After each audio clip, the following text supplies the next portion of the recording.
శ్రోతలందరికీ నా నమస్కారం. కథా ప్రయాణానికి స్వాగతం. నేను మీ అనసూయ.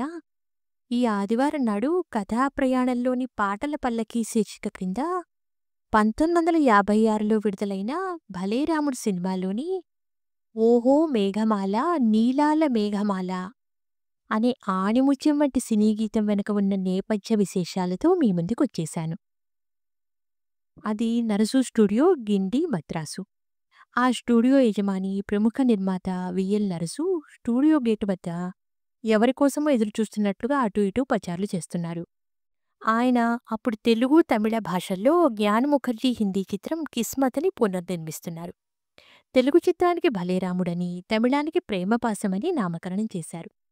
రెండు చిత్రాలకి వేదాంతం రాఘవయ్య దర్శకుడు, సాలూరి రాజేశ్వరరావు సంగీత దర్శకుడు. తెలుగులో అక్కినేని నాగేశ్వరరావు, తమిళంలో జెమినీ గణేశన్ కథానాయకులు. ఇద్దరికీ జోడీ సావిత్రి. తెలుగు చిత్రానికి శతావధాని వెంపటి సదాశివ బ్రహ్మం మాటలు పాటలు రాస్తున్నారు. 'భలే రాముడు' 1956 చిత్రానికై సంగీత చర్చలు జరుగుతున్నాయి. నిర్మాత నరసు తన ప్రొడక్షన్ మేనేజర్ కె. బాలాజీని, తరువాతి కాలంలో ఈ బాలాజీని తమిళంలో ప్రముఖ నటుడు, నిర్మాత అయ్యారు, పంపారు రాజేశ్వరరావు గారిని తీసుకురావడానికి. రాజేశ్వరరావు గారు కారు దిగగానే నరసుగారి ముఖం ఆనందంతో వెలిగిపోయింది. ఆయన ఆనందానికి, అంత ఆతృతతో సాలూరి వారి రాక కోసం ఆయన గేటు దగ్గరే వేచి ఉండటానికి కారణం ఉంది. నిజానికి అందుకు ఆయన చిత్రాల్లోని సంగీతానికి ఎలాంటి సంబంధం లేదు. కర్ణాటక సంగీత ప్రియుడైన నరసు అయ్యర్ సంగీత చర్చల ప్రారంభానికి ముందు రాజేశ్వరరావు గారిని ఏదో ఒక రాగంలో పాట పాడమని కోరేవారు. ద్వారం వెంకటస్వామి నాయుడు గారి శిష్యుడు దరిమిళ ముసిరి సుబ్రహ్మణ్యం వంటి ప్రసిద్ధ సంగీతజ్ఞుల వద్ద తన సంగీతానికి మెరుగులు దిద్దుకున్న సాలూరివారు ఆయన కోరికను అంతే ఆనందంతో ఆమోదించేవారు. ఆ రోజు ఆయన కళ్యాణి రాగంలో ఆలపించిన గీతానికి నరసుగారితో పాటు ఆ గదిలో ఉన్న వారందరూ తన్మయత్వంతో ఓలలాడారు. ఆనందంతో చెమర్చిన కన్నులతో నరసుగారు మన పరబ్రహ్మ గళం నుంచి కళ్యాణి రాగం అమృతధారలా వర్షిస్తోంది అంటూ ఆ రోజు బాణీ కట్టవలసిన పాట కాగితాన్ని ఆయనకు అందించారు. నిజానికి ఆ రోజు సదాశివ బ్రహ్మంగారి వద్ద నుంచి ఆ పాట కాగితాలు ఆలస్యంగా వచ్చాయి. ఆ పాట స్వల్ప మార్పులతో చిత్రంలో 2 సార్లు వస్తుంది. అంతకు ముందు రోజు రాత్రి రాయపేటలోని గౌడియా మఠం ఎదురుగా ఉన్న తన బంగళాలోని బాల్కనీలో కూర్చుని ఉన్నారు సదాశివ బ్రహ్మం. పక్కనే కూర్చున్న సంస్కృతాంధ్ర భాషలలో ప్రావీణ్యం గల ఆయన సహాయకుడు చిర్రావూరు వెంకట్రావు. ఆయన చెప్తుంటే ఈయన పాట రాస్తున్నారు. హిందీ చిత్రంలో ఆ గీతాన్ని రాసింది కవి ప్రదీప్గా ప్రఖ్యాతి చెందిన ఏ మేరే వతన్కి దేశభక్తి గీత రచయిత రామచంద్ర బర్యాన్జీ ద్వివేది. ఆ గీతం ఇలా ప్రారంభమవుతుంది: ధీరే ధీరే ఆరే బాదల్ ధీరే ధీరే జా, మేరా బుల్బుల్ సో రహా హై షోర్గుల్ నమచా. పాడినవారు అమీర్బాయ్ కర్ణాటకి. అది విన్న తర్వాత సదాశివ బ్రహ్మం సులభంగానే తెలుగు పాట రాయగలిగారు.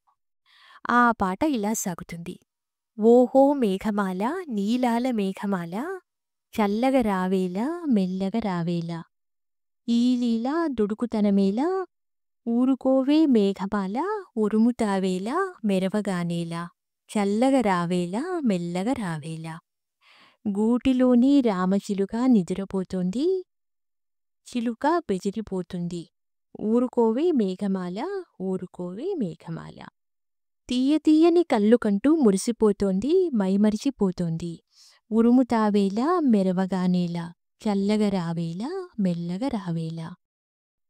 ఇంకా ఈ పాట చిత్రీకరించబడిన సన్నివేశం ఏమిటంటే, తన చెల్లెలు తార అంటే పాత్రధారి గిరిజ తనకి నిద్ర రావడం లేదన్నప్పుడు రూప అంటే సావిత్రి ఈ జోలపాట లాంటి పాట పాడుతుంది. గాయని టి. లీల. హాల్లో ఉన్న రామకృష్ణ అంటే అక్కినేని వింటూ ఉంటాడు. పాట కొనసాగుతుంది. సన్నివేశము రెండోదేంటంటే, రామకృష్ణ ప్రతినాయకుడు నాగభూషణం అంటే సిఎస్ఆర్ ఇంటిలో ఒక వజ్రాల హారం దొంగతనం చేసి దొంగ బంగారం కొనే ఒక వ్యాపారికి అమ్ముతాడు. అయితే ఆ గొలుసు రూపదని తెలిసి ఆ వ్యాపారి వద్ద నుంచి ఆ నగ వెనక్కు తెస్తాడు. రూపకి ఇద్దామని రాగా ఆమె వసారాలో ఒక కుర్చీలో కునుకు తీస్తూ కనిపిస్తుంది. రామకృష్ణ మెల్లగా ఆ వజ్రాల హారాన్ని ఆమె మెడలో అలంకరించి ఘంటసాల మాస్టారు మాధురీ గళాన్ని అరువు తెచ్చుకుని ఇలా పాడతాడు: ఓహో మేఘమాల నీలాల మేఘమాల చల్లగ రావేళ మెల్లగ రావేళ వినీలా మేఘమాల నిదురపోయే రామచిలుక బెదిరిపోతుంది కల చిదిరిపోతుంది. రూపకి మెళకు వస్తుంది. మెడలోని హారాన్ని తడుముతూ ఆశ్చర్యపోతుంది. ఆనందంతో చుట్టూ కలయజూస్తూ పీలీల కంఠంతో పాట అందుకుంటుంది. ఆశలన్నీ తారకలుగా హారమొనరించి అలంకారమొనరించి మాయచేసి మనసు దోచి పారిపోతావా దొంగ పారిపోతావా చల్లగ రావేళ మెల్లగ రావేళ. మనసుకి సాంత్వననిచ్చే జోలపాటగా ప్రారంభమైన ఈ గీతం తరువాతి సన్నివేశంలో ఉల్లాసపరిచే యుగళగీతం అవుతుంది. కవి ప్రావీణ్యతకి తార్కాణంగా ఈ చిత్రం విజయవంతమైంది. పాట మరింతగా విజయవంతమై 60 ఏళ్లు దాటినా నేటికీ శ్రోతలను అబ్బురపరుస్తూనే ఉంది. ఇక ఈ పాటతో ముడివడిన ఇతర విశేషాలు ఏంటంటే, కిస్మత్ చిత్రం చూసినప్పటినుంచి అక్కినేని నాగేశ్వరరావు మనసులో ఓ కోరిక బలంగా నాటుకుపోయింది. తెలుగులో ఎవరైనా ఆ చిత్రం పునర్నిర్మిస్తే తన అభిమాన నటుడు అశోక్ కుమార్ ధరించిన కథానాయకుని పాత్ర తను పోషించాలని. నరసు స్టూడియో వారు హక్కులు కొని ఆ చిత్రం తెలుగు, తమిళ భాషల్లో నిర్మించబోతున్నారని విన్నప్పుడు తనకు అవకాశం వస్తే బాగుండును అనుకున్నారు అక్కినేని.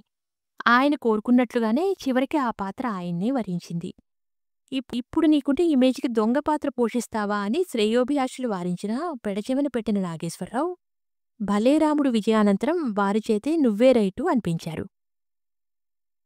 విన్నారుగా ఈ భలేరాముడి చిత్రంలోని ఎంతో పేరుగాంచిన ఊరుకోవే మేఘమాల ఉరుముతావేలా మెరవగానేలా చల్లగ రావేలా మెల్లగ రావేలా అనే పాట యొక్క విశేషాలను వచ్చే వారం ఇటువంటిదే మరో ఆణిముత్యం వంటి సినీ గీతం యొక్క నేపథ్య విశేషాలతో మీ ముందుంటాను. అంతవరకు సెలవు. నమస్కారం. ఉంటాను.